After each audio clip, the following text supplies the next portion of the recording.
Hi hello guys welcome back to Aadya colourful. ನಾನು Suma. Friends, ಇವತ್ತಿನ ವಿಡಿಯೋದಲ್ಲಿ ನಾನು ಸಬ್ಬಕ್ಕಿ ಖೀರ್ ಮಾಡುವ ವಿಧಾನವನ್ನು ತಿಳಿಸ್ಕೊಡ್ತಾ ಇದ್ದೀನಿ. ತುಂಬಾ ಈಸಿಯಾಗಿ ನೀವು ಸಬ್ಬಕ್ಕಿ ಖೀರನ್ನ ಮಾಡ್ಬೋದು.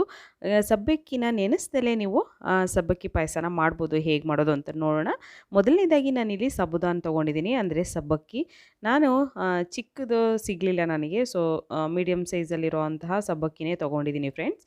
ಓಕೆ, ನಿಮ್ಮ ಹತ್ರ ಚಿಕ್ಕ ಸೈಜಿನ ಸಬ್ಬಕ್ಕಿ ಇದ್ದರೆ ಸೊ ಅದನ್ನೇ ಯೂಸ್ ಮಾಡಿ. ಇವಾಗ ನಾನು ಕುಕ್ಕರ್ ತೊಗೊಂಡಿದ್ದೀನಿ. ಒಂದು ಕುಕ್ಕರಿಗೆ ಇವಾಗ ಸ್ವಲ್ಪ ತುಪ್ಪನ ಹಾಕ್ಕೊಳ್ಳೋಣ. ಒಂದು 2 ಟೇಬಲ್ ಸ್ಪೂನ್ ಆಗುವಷ್ಟು ತುಪ್ಪ ಹಾಕಿದ್ದೀನಿ. ಫ್ರೆಂಡ್ಸ್, ಸಬ್ಬಕ್ಕಿ ಖೀರ್ ಮಾಡುವ ಈ ವಿಧಾನ ಮೊದಲೇ ಯಾಕೆ ತಿಳಿದಿರಲಿಲ್ಲ ಅಂದ್ಕೊತೀರಾ? ಅಷ್ಟು ಒಂದು ಒಳ್ಳೆಯ ವಿಧಾನದಲ್ಲಿ ನಾನು ನಿಮಗೆ ಸಬ್ಬಕ್ಕಿ ಪಾಯಸನ ಮಾಡುವಂಥದ್ದನ್ನು ತಿಳಿಸ್ಕೊಡ್ತಾ ಇದ್ದೀನಿ. ಇಲ್ಲಿ ತುಪ್ಪ ಸ್ವಲ್ಪ ಬಿಸಿಯಾಗಲಿ. ನಂತರ ನಾನು ಸಬ್ಬಕ್ಕಿನ ಒಂದು 2ರಿಂದ 3 ಸಲ ನೀರಲ್ಲಿ ಚೆನ್ನಾಗಿ ತೊಳ್ಕೊಂಡಿದ್ದೀನಿ. ಫ್ರೆಂಡ್ಸ್, ಅದರಲ್ಲಿ ಧೂಳೆಲ್ಲ ಇರುತ್ತೆ, ಸೊ ಸಬ್ಬಕ್ಕಿನ ಸ್ವಲ್ಪ ತೊಳ್ಕೊಂಡು ನಂತರ ಅದನ್ನು ಉಪಯೋಗಿಸಿ. ಈಗ ನೋಡಿ, ಇದನ್ನು ಚೆನ್ನಾಗಿ ಫ್ರೈ ಮಾಡ್ಕೊಳ್ಳೋಣ ತುಪ್ಪದಲ್ಲಿ. ನಾವು ಒಂದು 2ರಿಂದ 3 ಸೆಕೆಂಡ್ ಆಗೋವರೆಗೂ ತುಪ್ಪದಲ್ಲಿ ನಾವು ಸಾಬುದಾನ ಫ್ರೈ ಮಾಡ್ಕೊಳ್ಳೋಣ. ಓಕೆ, ಸಬ್ಬಕ್ಕಿ ಪಾಯಸ ತುಂಬಾ ಹೆಲ್ತಿಗೆ ಒಳ್ಳೆಯದು ಇದು, ಮತ್ತು ದೇಹಕ್ಕೆ ತಂಪು ಕೂಡ ಹೌದು. ಫ್ರೆಂಡ್ಸ್, ಇದಕ್ಕೆ ಈಗ ನೋಡಿ ಸಬ್ಬಕ್ಕಿನ ನಾನು ಫ್ರೈ ಮಾಡಿದ ನಂತರ ಇದಕ್ಕೆ 1 ಕಪ್ ಆಗೋಷ್ಟು ನೀರನ್ನು ಆ್ಯಡ್ ಮಾಡಿದ್ದೀನಿ. 1 ಕಪ್ ನೀರು ಆ್ಯಡ್ ಮಾಡಿ ಇದನ್ನು ಒಂದು ಸಲ ಮಿಕ್ಸ್ ಮಾಡ್ಕೊಳ್ಳೋಣ. ನೀಟಾಗಿ ಒಂದು ಸಲ ಮಿಕ್ಸ್ ಮಾಡಿ ನಾನು ಇದನ್ನು ಲಿಡ್ ಕ್ಲೋಸ್ ಮಾಡ್ತೀನಿ. ಲಿಡ್ ಕ್ಲೋಸ್ ಮಾಡಿ ಇದನ್ನು 1 ವಿಷಲ್ ಅಥವಾ 2 ವಿಷಲ್ ಮಾಡಿಸ್ಕೊಳ್ಳಿ ಸಾಕು. 1 ವಿಷಲ್ ಆದರೂ ಸಾಕಾಗುತ್ತೆ. ಓಕೆ, ಜಾಸ್ತಿ ಮೆತ್ತಗೆ ಬೇಕು ಅಂದರೆ ನೀವು 2 ವಿಷಲ್ ಮಾಡಿಸ್ಕೋಬೋದು. ನಂತರ ಈಗ ನಾನು ಓಪನ್ ಮಾಡಿ ನಿಮಗೆ ತೋರಿಸ್ತೀನಿ. ನೋಡಿ ಎಷ್ಟು ಚೆನ್ನಾಗಿ ಬೆಂದಿದೆ ಅಂತ. ಓಕೆ, ನೆನೆಸೋದೇ ಬೇಡ, ಯಾಕೆಂದರೆ ಸಬ್ಬಕ್ಕಿ ಪಾಯಸ ಮಾಡಬೇಕು ಅಂದಾಗ ನಾವು ಸಬ್ಬಕ್ಕಿನ ನೆನೆಸ್ಬೇಕಾಗುತ್ತೆ ಫ್ರೆಂಡ್ಸ್. ಸೊ ಈ ಪಾಯಸ ಮಾಡಬೇಕಾದ್ರೆ ನೀವು ಸಬ್ಬಕ್ಕಿನ ನೆನೆಸೋ ಪ್ರಮೇಯನೇ ಬರೋದಿಲ್ಲ. ಸೊ ಇವಾಗ ನಾನು ಕುಕ್ಕರಿಂದ ಒಂದು ಪಾತ್ರೆಗೆ ಟ್ರಾನ್ಸ್ಫರ್ ಮಾಡ್ಕೊಂಡಿದ್ದೀನಿ. ನೋಡ್ಬೋದು ಇವಾಗ. ಈಗ ಇದನ್ನು ನೋಡಿ, ಇಷ್ಟು ಗಟ್ಟಿ ಇದೆ.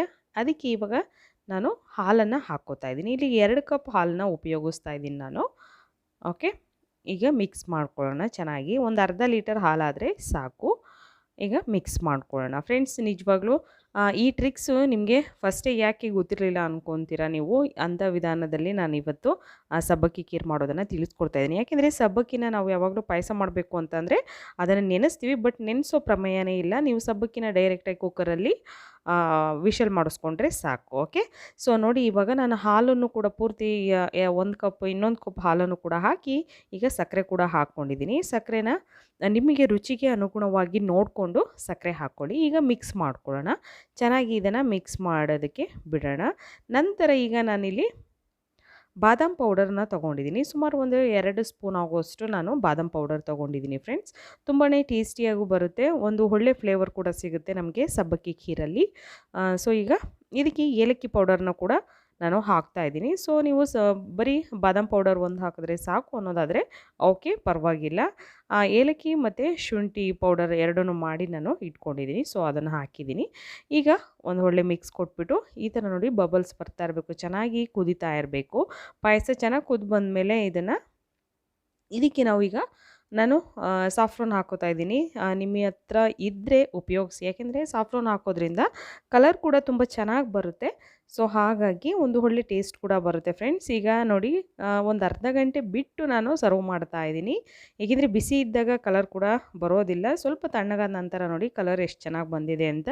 ಓಕೆ, ನೀವು ಕೂಡ ಸಬ್ಬಕ್ಕಿ ಖೀರ್ನ ಮಾಡುವ ಈ ವಿಧಾನವನ್ನು ತಿಳ್ಕೊಂಡು ನೀವು ಮನೇಲಿ ಟ್ರೈ ಮಾಡಿ ಹೇಗೆ ಬಂತು ಅಂತ ಖಂಡಿತ ಕಾಮೆಂಟ್ ಸೆಕ್ಷನಲ್ಲಿ ತಿಳಿಸಿ. ವಿಡಿಯೋ ಇಷ್ಟ ಆದರೆ ಪ್ಲೀಸ್ ನನ್ನ ಚಾನಲ್ನ ಸಬ್ಸ್ಕ್ರೈಬ್ ಮಾಡ್ಕೊಳ್ಳಿ ಫ್ರೆಂಡ್ಸ್. ಓಕೆ, ಬಾಯ್.